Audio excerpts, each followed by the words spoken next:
Hi, I'm Steve Jordan, and I want to welcome you to my beginner workout program. Today's program is called Get On Track. It's workout number 1 of an 8-series program that will help you get on the right track for a better you. It's never too late, no matter how young or how old, how skinny or how big you are. It's never too late to get on track. If you haven't warmed up yet, I want you to go right here and press the warm-up. We've got 4 different series there for you to be able to do. It's going to help you to get into the right phase, into the right state of mind, and get your body ready for the workouts. So if you haven't done that, go do that now. And if you have, let's get started. Okay, the first exercise is going to be what I call a drawing in maneuver. It's going to help to stabilize your hips and your pelvis and start to get your abs on track. So what I do is I take a book, I extend my legs, and I put the book on my stomach. Because what I want to do is I want to push the book up to the ceiling by pushing my stomach out, and then I pull it in, and I want to actually feel a space between the book and my abdominals. So I'm going to do this 10 times, and in, and press it up, and pull it in, and press it up, and pull it in. And if you need to, look up so that you can see your stomach rising and falling. You may not feel the burn. It's not like a normal ab burn, but actually what's happening is you're starting to contract all the muscles that help to stabilize your hips, your pelvis, and your spine. It's called your inner units. Okay, it's the muscles that you can't see, but that they work every single day. It's the muscles that are actually really weak for most people. Okay, we got one more time. Let's take it up and pull it in. All right, great. Great way to warm up there. Now we're going to go into a plank from your knees. Now what that's going to do is going to put your entire core, your arm, everything but your arms and legs. So by definition, your core is everything but your arms and legs. So what you want to do is you want to lie on the ground, you put your elbows right underneath your shoulders, you make a fist, and you extend your feet. You're going to go up onto your knees. You're not going to change your position. I see a lot of people when they do this, they just move their feet in like this. All you're doing is you're laying down, put those elbows underneath the shoulders, and you literally just rise up onto your knees so that you're in a nice plank position. You want to make sure your head is neutral, not falling or up. You want to make sure your shoulders aren't rounded and neutral, and you want to make sure your hips are neutral. Okay? You want to pull your belly button in like we just did on that last exercise. So you want to pull that in and hold that there for 30 seconds. We got about 10 more. 10, 9, 8, 7, 6, 5, 4, 3, 2, and 1. Awesome job. Now we're going to go into a crunch position where you're lying on your back and you're going to put your heels close enough to your butt to where when you crunch up, you're going to touch your heels. So you can't touch your heels when you're lying down. You put them a little bit, maybe 2 to 3 inches in front of your hands with your hands extended, because when I crunch up, I want to touch them. Okay, so if you just saw there, I had to adjust to make sure I touch them. What that does is it allows each time you have a goal.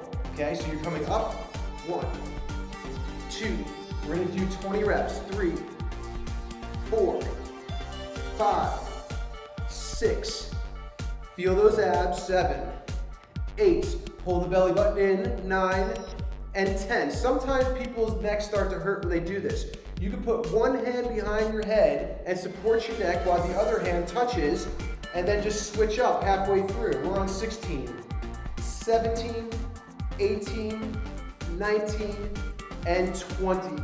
Great job. Now we're going to do a side plank. So just like the front plank, this is going to work different areas, more of the muscles of your obliques, the side muscles. So from your knees, you can keep the top leg nice and straight, the bottom knee bent.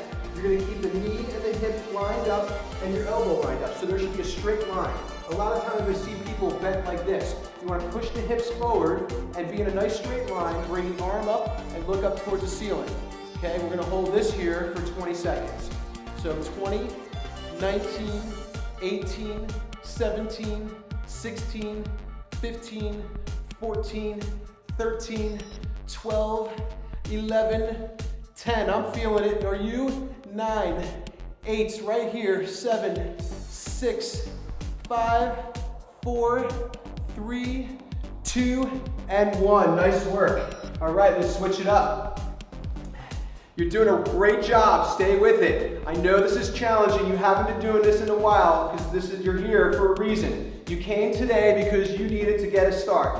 And I'm happy you're here, and I'm grateful that you're here, and you should give yourself a lot of credit. We're going 20 seconds. 20, 19, 18, 17, 16, 15, 14, 13. You got it. Come on. 12, 11. Hang in there. 10, 9, 8, 7, 6, 5, 4, 3, 2, and 1. Awesome job. Really nice. Now we're going to do a straight leg crunch, okay? We're really focusing on the core here, and that's why I call it get on track, because without your core stabilizing you and really being strong to help you support through any other type of movements, you can increase your risk of injury. So it's really important to work the core to help get your body back on track. Okay, so your legs are extended. It's gonna take out your hip flexors. Our hands go behind our head, and we're gonna crunch it up 20 times. 1, exhale at the top. 2, 3, 4, 5. You should feel your shoulder blades come up off the mat. 7, 8, 9. Don't pull on your head. You want to keep looking up and keep your hands light. 13, 14, 15, 16. You're almost there. Don't quit now. 17. Come on. 18, 19, and 20. Great job. We're going to now go into a bicycle crunch. Okay, so just stretch out just for a second. Pull your knees to your chest.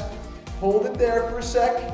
Okay, and we're getting ready for a bicycle crunch. So a bicycle crunch, your hands go behind your head, and you're gonna move your legs like you were pedaling a bicycle. Okay, the most important thing that I coach all my clients on is to touch the elbow to the thigh. So we're lifting both legs up, and here we go. We're going 20 seconds.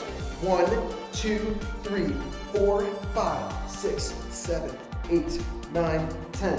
1, 2, 3, 4, 5, 6, 7, 8, 9, and 20. Great job. We're gonna do a butt bridge. Okay, so your butt, believe it or not, is part of your core. By definition, like I said earlier, everything but your arms and legs is considered your core. So we're moving off of your arms and legs, and your core helps to stabilize you. Put your feet flat in front of you, knees bent, and when you do this exercise, you should be able to touch your heels. Okay, palms straight up so you don't use your hands, and you're gonna lift your hips up to the ceiling and squeeze your butt. We're doing 20 times. 20, 19, 18, 17, 16, 15, 14, 13, 12, 11, 10, 9, 8, 7, 6, 5, 4, 3, you're almost there, come on, 2, and 1. Nice job, good, let's come up.